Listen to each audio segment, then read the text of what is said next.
Peux-tu nous raconter l'historique du projet du film de Kassovitch, le déroulement du projet en général et quels sont les points importants à dénoncer au travers de ce projet? Ben, déjà, le déroulement du projet, en fin de compte, j'ai beaucoup appris avec Olivier, parce que je l'ai questionné sur le déroulement du projet. Donc, ces réponses qu'il a apportées, en fin de compte, je lui ai fait un interrogatoire. Et j'avais voulu prendre un dictaphone et puis l'enregistrer en cachette. Mais j'ai pas fait parce que voilà, ça c'est déjà un manque de respect. Donc je l'ai simplement interrogé. Donc lui, il m'a bien dit que le projet, il a débuté en 99. Donc ça a démarré d'une discussion entre lui et Mathieu Kassovitch dans une piscine. C'est vrai que premièrement, dans une piscine, c'est pas un endroit pour parler de notre histoire à nous. Donc voilà, ils ont commencé dans une piscine, ils étaient en train de faire un concours d'apnée ou je sais pas quoi là. Donc leur première venue ici en Kanaki, c'est en 2001. Donc ils sont venus ici avec l'idée de faire le film. Et ils ont été rencontrer Mathias Wannus sur Ouvert. Comme Mathias Wannus, c'est un ami à Olivier Rousset. Donc ils ont rencontré Mathias à Ouvert. Donc il y a eu une discussion entre Mathias et Mathieu Kassovitch. Et donc Mathias il lui a bien dit que pour faire ton film, c'est pas en 2 ans, 3 ans, ça va prendre du temps. Donc après ils repartent en France. Donc déjà de 2001, 2002, 2003, 2004, 2005, 2006, les familles, la population, ils ne sont pas au courant mais le projet, ça y est, il a démarré déjà. Donc ils sont revenus seulement en janvier 2007. Donc ils sont partis directement à la chefferie du roi Djila. Ils ont présenté leurs coutumes comme d'hab. Le projet, donc pour eux, la première année, c'était de demander et de comprendre ce qui s'est passé. Mais ils parlent de la première année alors que de 99 à 2007, là, il y a quoi? Il y a 6 ans. Il y a 6 ans d'écart, quoi. Donc après 2007, ils sont repartis. Ils sont revenus 2 fois en 2008. Donc ils sont partis à la chefferie de Wuniki. Ils ont été voir les 33 prisonniers. Ils ont été voir les familles. Et puis lui, Olivier, il me dit que ils sont retournés à la chefferie avec l'accord des familles. Mais le problème, c'est que ils n'ont pas rencontré toutes les familles entières. Je veux dire, dans une famille, voilà, c'est tout le monde. Par exemple, dans la famille Diallo, c'est tous les Diallo qui devaient être interrogés sur le sujet du film, et puis voilà. Donc, 2008, ils sont revenus 2 fois, ils sont repartis. Ils sont revenus 2 fois en 2009. Ils sont repartis, ils sont revenus 2 fois en 2010. Donc, la décision de tourner le film à Tahiti, elle a été prise en mai 2010. Voilà un peu le déroulement enfin, comment le projet, d'après ce que Olivier m'a dit.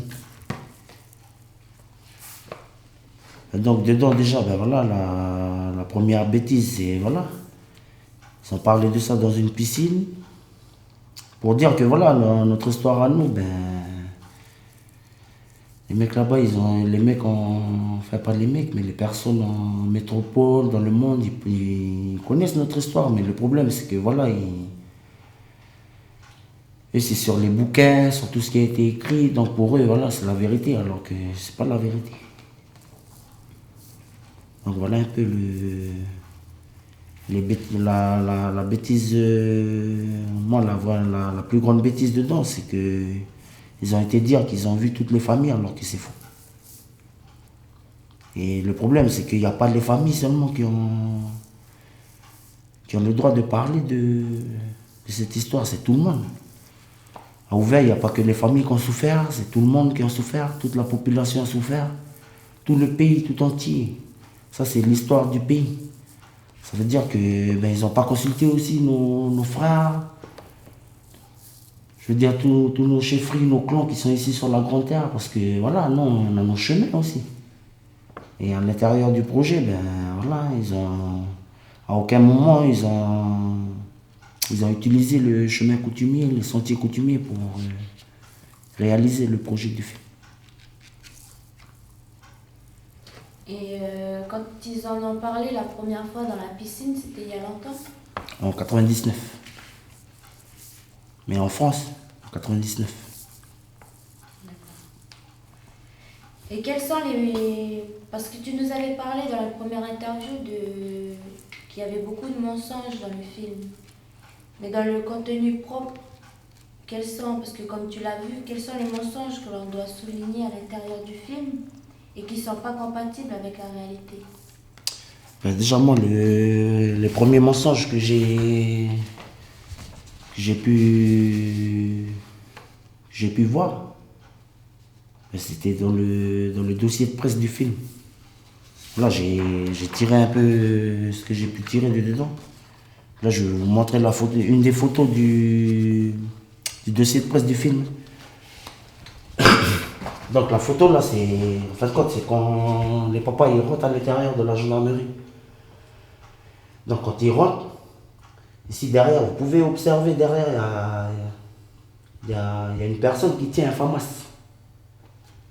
Là derrière, il tient un FAMAS. Alors que eux, quand ils sont rentrés à la gendarmerie, ils n'avaient pas de FAMAS. Les FAMAS, ils ont pris seulement quand ils sont sortis de l'armurerie de la gendarmerie. Donc déjà là, c'est la première des informations. Parce qu'à travers cette photo, ils veulent montrer que nos papas, ils étaient armés, c'était des terroristes. Alors que le jour de l'attaque de la gendarmerie, enfin c'était l'occupation pacifique. Mais eux, ils sont partis avec 3 fusils. Il n'y avait que 3 fusils quand ils sont partis à la gendarmerie. Et déjà dans le film, ben, quand ils rentrent à la gendarmerie, ils n'ont pas 3 fusils. Donc ça c'est la première des informations. Donc sans regarder le film déjà, ben, on voit déjà qu'il y a des choses qui ne vont pas dans le... Donc voilà, ça c'est un des premiers mensonges que j'ai pu voir. Les autres mensonges, le deuxième mensonge, c'est quand ils rentrent à la gendarmerie, ils les font rentrer tous par devant. Alors que d'après les témoignages de nos papas qui sont en vie, témoignages de ceux qui étaient là le moment où ils sont allés à la gendarmerie, eh ben, ils ne sont pas rentrés comme ça à la gendarmerie. Dans le film, ils les font passer pour des sauvages. Nous, nos papas, ils ne sont pas rentrés comme ça à la gendarmerie. Il faut bien préciser aussi que c'est le gendarme qui a tiré en premier. Donc si on reprend bien l'historique un peu des années 80, en 81, il y a eu l'assassinat de Pierre Declercq. Lui, il n'avait pas de fusil, il n'avait rien, il n'avait pas d'armes, ils sont venus, ils l'ont tué comme ça. Marcel Nonaro et Loma Choro, à un moment donné, ils ont porté l'arme, peut-être pour se protéger, mais à aucun moment ils ont fait usage de leur arme. Donc pour dire que voilà, ils sont arrivés, donc ça veut dire quoi? Ça veut dire que eux, ils ont le droit de tirer sur nous, et nous, on n'a pas le droit de tirer sur eux. Ça veut dire ça parce que quand ils sont rentrés à la gendarmerie, c'est les gendarmes qui ont tiré en premier. Nos papas, ils ont fait que riposter. Et ça, c'est suite à tout ce qui s'est passé depuis. Ça, c'est un deuxième point. Le troisième point aussi, dans le film, quand à un moment donné, Venceslas Slavebois, il abat un gendarme avec un fusil à lunettes. Mais c'est entièrement faux. Parce que lui, quand les gendarmes qu'il a abattus, mais c'est de l'extérieur de la gendarmerie, c'est pas de l'intérieur. Donc déjà, tout ça, c'est pour montrer encore une fois que nos papas, ce sont des sauvages, ce sont des cannibales. Donc ça, c'est un peu tous les arguments qu'on a pour contrer le film. Sinon, Il y a plein de choses aussi qu'ils ont dit, qui ont été dites sur moi, de la part de Monsieur Olivier Roussillon. Donc, Monsieur Olivier Roussillon, c'est le producteur, il fait partie de la boîte de production. Donc, dedans son interview, dans le dossier de presse du film, dedans, il met bien à l'intérieur qu'il y avait un blocage de la part du fils d'Alphonse Diano, d'Arewa.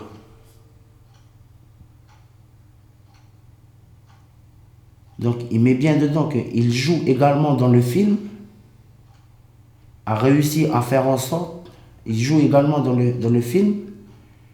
Et puis le truc, c'est qu'ils ont voulu faire en sorte que moi, j'accepte ce film devant mes papas. C'est ce qu'il écrit là.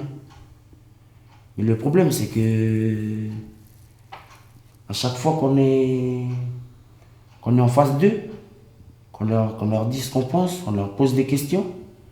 Mais après, le débat, il n'est plus entre moi, Olivier ou Christophe. Le débat, après, il se fait entre moi et puis mes papas. Ça veut dire qu'eux, ils sont là en tant qu'arbitres. Ils regardent, ils analysent, après ils jugent. Ça veut dire quoi? Ça veut dire qu'ils en ont rien à foutre, qu'on soit pour ou qu'on soit contre. Le problème, c'est qu'à un moment donné, ils nous ont mis en face de nos papas. Donc nous, après, à un moment donné, on est à porte-à-faux avec la coutume parce que on contre le projet. Mais vous avez nos papas qui sont pour le projet. Ça fait que, ben voilà, nous, on est un peu bloqué. Parce que le respect, c'est ça. Nous, on respecte nos papas. Mais nous, il faut qu'eux aussi sachent que nous, on se pose des questions. Nous, on a des choses aussi à dire. Et puis dedans, je leur avais bien dit que si vous voulez faire votre film, ben vous le faites votre film. Donc pourquoi j'ai dit votre film? Parce que c'est leur film, c'est pas notre film à nous. Et de plus, c'est que dedans, il a rajouté le lendemain matin à 7h, il a débarqué à mon hôtel, tout excité. Il était reparti dans des délires impossibles et a proféré de nouveau des menaces s'il en faisait le film. Déjà, premièrement, le lendemain matin, quand j'ai débarqué à 7h à son hôtel, j'étais pas content. Parce que la veille, quand on a fait la réunion avec les papas là-haut de la tribune, eh ben, je leur avais demandé le scénario. Pour que je puisse consulter le scénario, mais devant mes papas, avec mes papas, et puis leur dire ce qui cloche dans le scénario. Donc voilà. Le soir, on est parti, je leur ai demandé le scénario, et ils m'ont dit qu'ils n'avaient pas de scénario avec eux. Le scénario, ils étaient à l'hôtel. Alors qu'ils m'ont menti, le scénario, ils étaient avec eux dans leur voiture. Donc c'est ça, j'étais énervé premièrement pour ça. Et puis quand il dit dedans que je repars dans mes délires, Mais moi, quand je lis ça, je pense au général Vidal quand il a traité mon papa de fou de Dieu. C'est pour vous dire qu'on revit les mêmes choses et les gens, ils refont les mêmes erreurs. Donc quand ils parlent de délire, mais moi, je délire pas, moi. Moi, je ne fais que dire ce que je pense. Puis moi, je défends mes opinions, puis je défendrai toujours l'honneur de mon père. Donc voilà un peu tout ce qui est mensonge, tout ce qui est... Mais ça, c'est les arguments que nous, on a avec nous, qu'on peut porter pour montrer que il y a plein de mensonges à l'intérieur de ce film. Et à propos de Le Gorju, le personnage qu'il interprète dans le film, est-ce qu'il est vraiment le reflet du rôle qu'il jouait en 88? Moi, je dis que non. Je dis non parce que...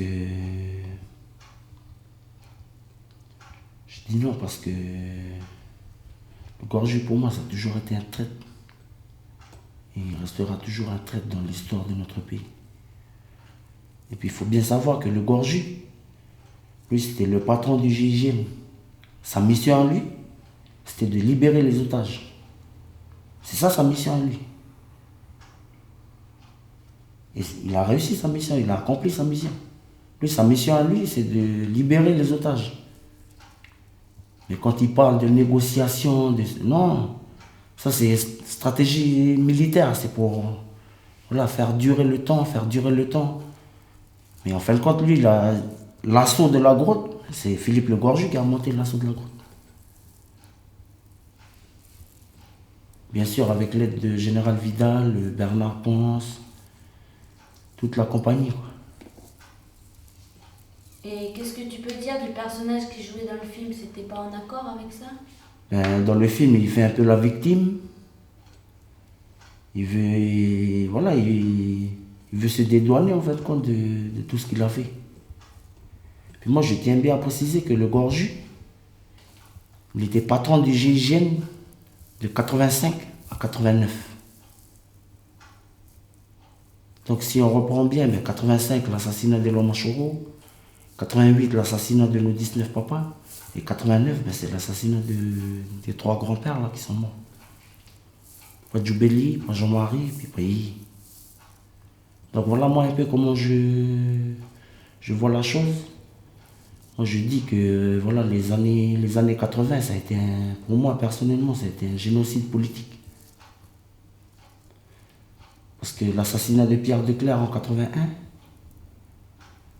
il y a eu l'assassinat de Loma Choro et de Marcel Nonao, 12 janvier 85. Mais pourquoi Loma Choro? Parce que c'était le ministre de la Sécurité. Donc stratégiquement, ils abattaient le ministre de la Sécurité et neutralisaient l'armée du gouvernement de Conakry. Donc c'est un peu comme ça Donc le 12 janvier, ils ont assassiné Loma Choro et Marcel Nonao. Le 5 mai 88, ils sont arrivés là-bas au VA, ils ont tué nos papas. Et le 4 mai 89, ils ont tué les 3 vieux. Et je tiens à rajouter aussi, j'ai complètement oublié aussi, il y a les 10 de Tiendanit aussi. Ils ont été assassinés aussi. Le problème, c'est que voilà, les assassins, ils ont été acquittés, parce que ça a toujours été comme ça. Et ils ont le droit de tirer sur nous, mais nous, on n'a pas le droit de tirer sur eux. Voilà un peu Et dans le premier interview, tu avais parlé des magouilles un peu qui se font derrière le film, c'est-à-dire des visées de l'État derrière le film. Mais pour toi, quelles sont les visées de l'État? Déjà, premièrement, hein, ça c'est un peu des articles des journaux. Donc ici, vous avez, j'ai découpé un peu l'article. Et voilà, faut essayer de zoomer un peu. Voilà. Vous avez ministre a ouvert et la fiche du film en dessous. Donc ministre a ouvert, Ponchard a ouvert, le jour où ici en Conakry, tous ceux qui ont participé au film, ils attendaient la réponse du Festival de Cannes. Donc c'est, voilà, il n'y a pas de coïncidence, c'est travaillé, c'est millimétré, ils n'ont pas fait ça pour rien. Donc déjà la première sortie officielle normalement du film, c'était le 21 septembre. Donc 3 jours avant le 24 septembre. Donc après, voilà, il y a eu un peu de recul, je ne sais pas qu'est-ce qui s'est passé. En fin de compte, le film s'est enrayé tout seul. Et donc la deuxième date, c'était le 16 novembre. Pourquoi le 16 novembre? Parce que c'est 2 jours avant le 18 novembre. Donc c'est toujours dans le sens où, voilà, tout ça c'est prémédité, c'est voulu, L'autre article que j'ai pu récupérer, c'est lorsqu'ils sont partis en Polynésie. Donc c'est, voilà, le titre en fin de compte de l'article dans le journal, c'est l'ordre, la morale et l'argent. Donc voilà, ça explique tout, quoi. On n'a pas besoin de chercher loin, on n'a pas besoin de... Moi je voudrais dire aussi que l'ordre, la morale et l'argent, ça c'est la vraie devise de la République française. L'ordre, la morale et l'argent. Si on n'écoute pas leur morale, soit ils nous donnent de l'argent, et si on refuse leur argent, ils nous mettent une balle dans la tête. Donc voilà un peu les articles que j'ai pu récupérer un peu dans les journaux. Et pour finir, as-tu quelque chose à répondre à tous ceux qui affirment que ce film, il a eu le mérite de conscientiser la République française et tout le monde entier sur ce qui s'est passé en 88? À tous ceux qui pensent que ce film il permet de dénoncer les formes de génocide que le peuple kanak a subi. Ben, déjà, moi, premièrement, je vais dire franchement que c'est pas à Mathieu Kassovitch de venir dénoncer tout ce qui s'est passé ici. C'est à nous, ça nous concerne nous, ça c'est notre histoire à nous. Donc ça c'est voilà, c'est le premier point que je voulais aborder sur la dernière question. Et moi, tout ce que j'ai à dire à ces gens-là, c'est que nous, on n'a pas attendu Mathieu Kassovitch pour la connaître notre histoire. Et puis il faut arrêter de mentir aux gens. Je veux dire, en métropole, quand il y a eu ce qui s'est passé ici lors des années 80, mais il y a eu le relais en métropole. Donc les gens, ils ne peuvent pas dire qu'ils ne connaissent pas l'histoire du peuple kanak. Donc ça, en fin de compte, c'est des arguments, c'est juste pour nous amadouer, pour nous dire que voilà, ils vont montrer notre histoire, mais c'est à nous de montrer notre histoire, c'est pas à eux. Je reviens à ce que j'ai dit, que le film, c'est pas parti de nous, c'est parti de eux. Qui dit eux, ben voilà. Mathieu Kassovitch, c'est un Français. Enfin, je sais pas de son nom, voilà, il est doux, mais sinon, Mathieu Kassovitch, c'est un Français. Olivier Rousset, c'est un Français. Philippe Le Gorgis, c'est un Français. Donc, c'est des Français qui viennent nous raconter notre histoire à nous, ça s'est passé comme ça, qui veulent nous forcer à admettre que ça s'est passé comme ça, alors que, voilà, ça s'est pas passé comme ça. Et moi, je voudrais terminer sur... je voudrais passer un message aussi à tous les étudiants, tous nos frères, nos sœurs qui sont actuellement en train de faire des études en France. Moi, je voudrais leur dire qu'il faut faire très attention quand vous êtes là-bas. Je dis ça parce que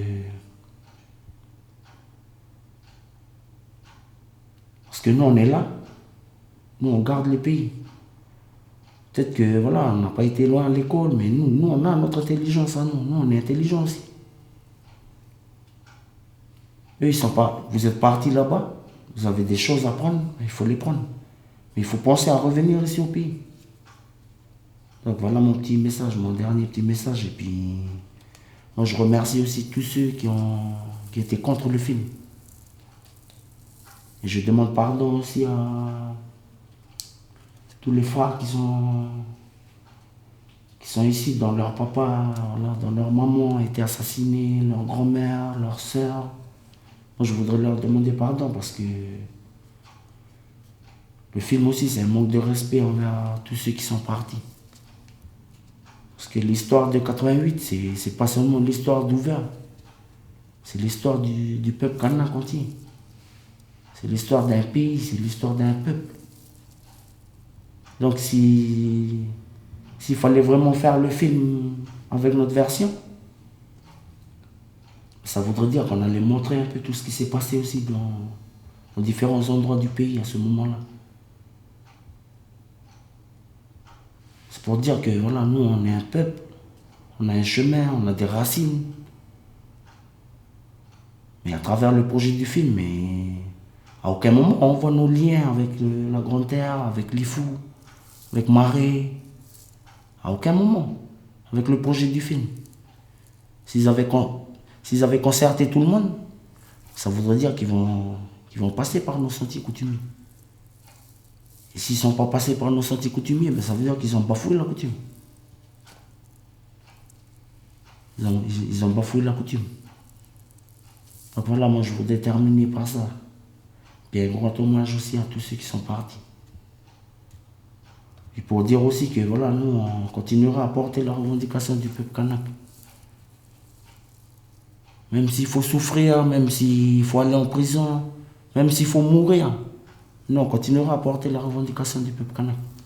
Voilà, merci. Leti, vive Kanaki!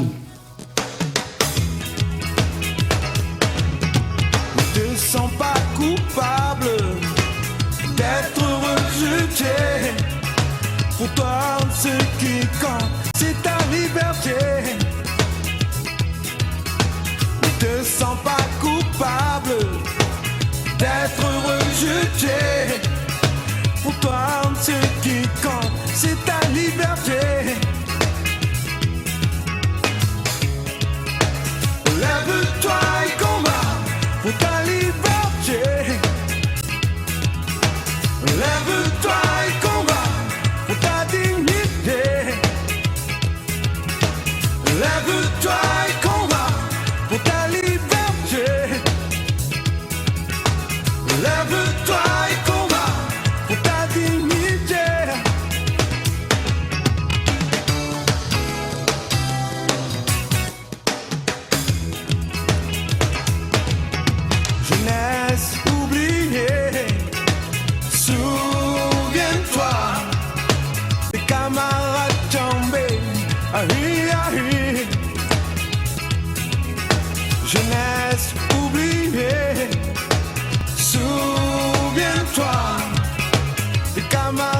tomber, attendani.